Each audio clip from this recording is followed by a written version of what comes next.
where there is a column stated there, religion. And then you put Islam. Then you can maintain the full name. But if you don't have that, the problem we encounter here is not like the one the Muslim encounter in the West. In the West, they honor your individual right. Even the baby have right.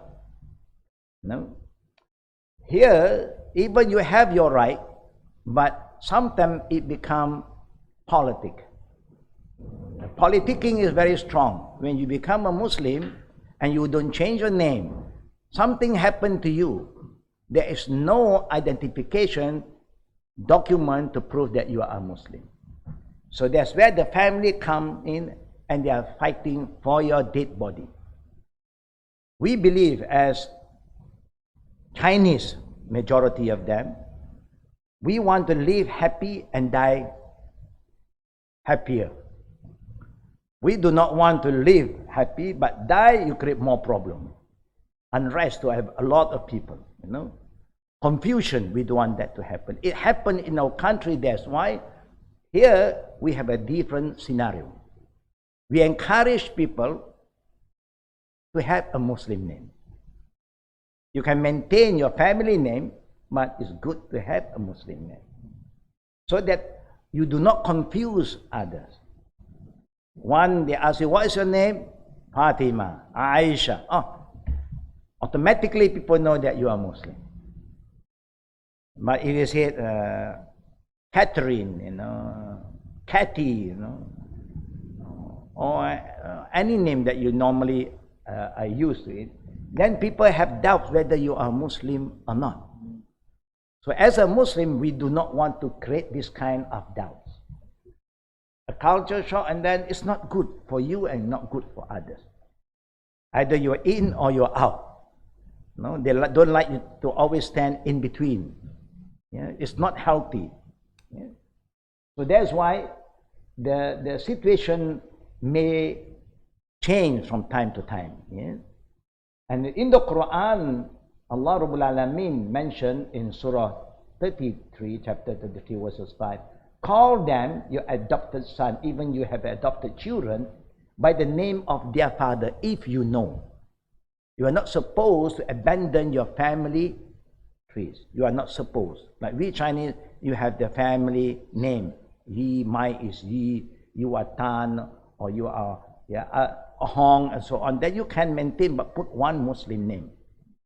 It's like a lot of Chinese now, they become a Christian. They give a Christian name in front and follow up with their family name. So this is just to show us, yeah. Even we have good intention in the future to adopt children. When we are married, we don't have children. You are allowed to adopt them, but you are not allowed to change their name into your name if they are not your biological children. Why? Because it may create confusion in the future. I show you one simple example about this area. Now, example, you are a revert. The revert is a brother. The born Muslim is a sister. They got married and then they got children, 2, 3, or even 1. Then they are divorced. They have problem, they are divorced. Then this brother, who is a revert, cut off the ties with the first family. The children also is under the care of the mother, who is a born Muslim, and their children, Muslim children. Now this man is going to remarry, and he remarried with a not yet Muslim. He left Islam and he remarried. You see the complication now? Now he may have another set of children here from the second marriage. Why Islam want you to have the name there?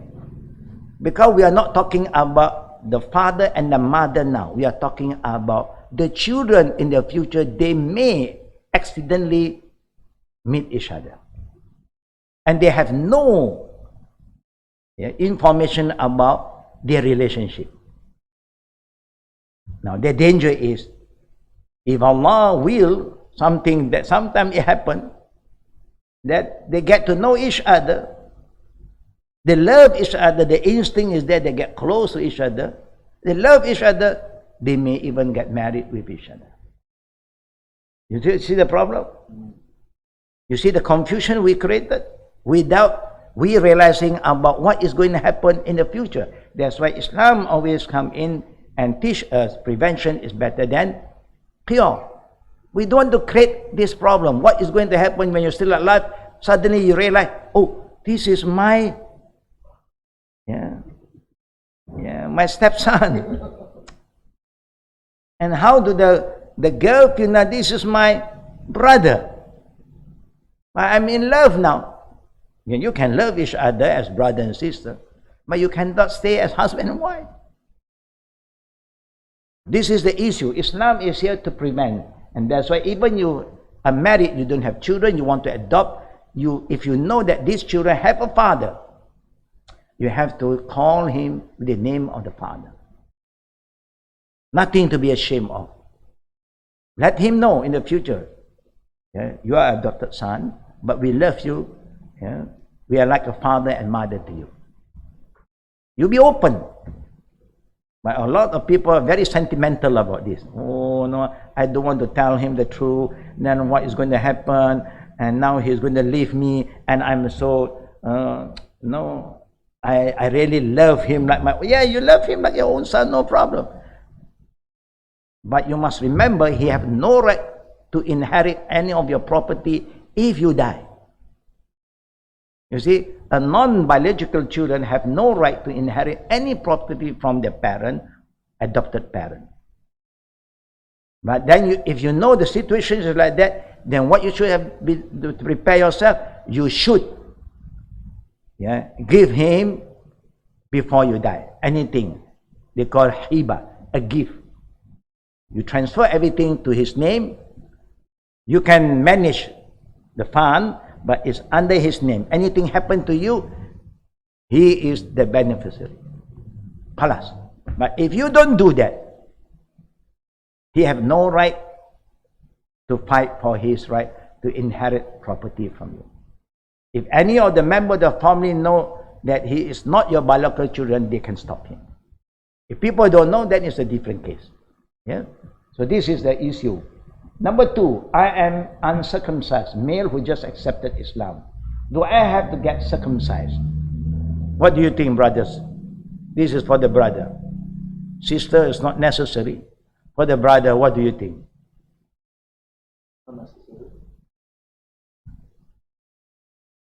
The Prophet command all the male to circumcise. How about the female? Even today, sometimes those very traditional Muslim, when you want to get married with their son, they want to know, have you circumcised her? If not, they say cannot. The traditional people, the very conservative Muslim, they thought that circumcision is also a must for both male and female. Where the Prophet have said that for the male, yes, for the female is encouraged, but it's not an obligation. But again, to circumcise when you are young is easier. When you're old, sometimes you get phobia a bit, But there is a reason to do that. It's for our own cleanliness, for our own health. But before you do that, you must go and have a checkup with the doctor, whether you have any health issue. If you have, and the doctor said no, if you go through this, it may cause more harm. So you don't have to go through that. What you have to do each time when you go for your call of nature, make sure you know how to keep yourself clean. That's all. That's why there was a saying. It's not nice for me to say it, but it's good for everybody to know. People say, a Muslim man who circumcised and then clean himself properly after the call of nature, he can wear the underwear for 1 week and still okay. Compared with a person who don't wash and clean themselves after call of nature, and half a day, you know how it smells already. Yeah? Why? Because of the cleanliness. Anything that you keep on washing, it keeps you cleaner and more hygienic. Like the Prophet said, if a person wash himself, take ablution 5 times a day, it's like people who take a bath for five times a day. How do you find? Do you feel that he's a dirty person, he smells bad? Of course, if you keep on washing yourself daily, you feel fresher, you feel better, and you feel cleaner. This is an example. So should you, as a man, yes, but before you do that, you must make sure you check with the doctor. Yeah? If the doctor said okay, then yes, brother. Women also, it is part of something that the Prophet encouraged because of the extra thing in every one of us. Allah created us in a form that also that kind of thing can cause a lot of other issues, because anything that Allah created extra something is just like our nails. It grows, then you have to cut it and keep it clean. Something like that for cleanliness purpose. That's all, for cleanliness purpose. No. That's what I heard. Yeah, some people may give you this idea that what is life if you don't enjoy it? Marriage is about is about nikah. Nikah is about intimacy, and you must feel for it. But somebody may give you this kind of idea, but it's nothing to do with that. Yep.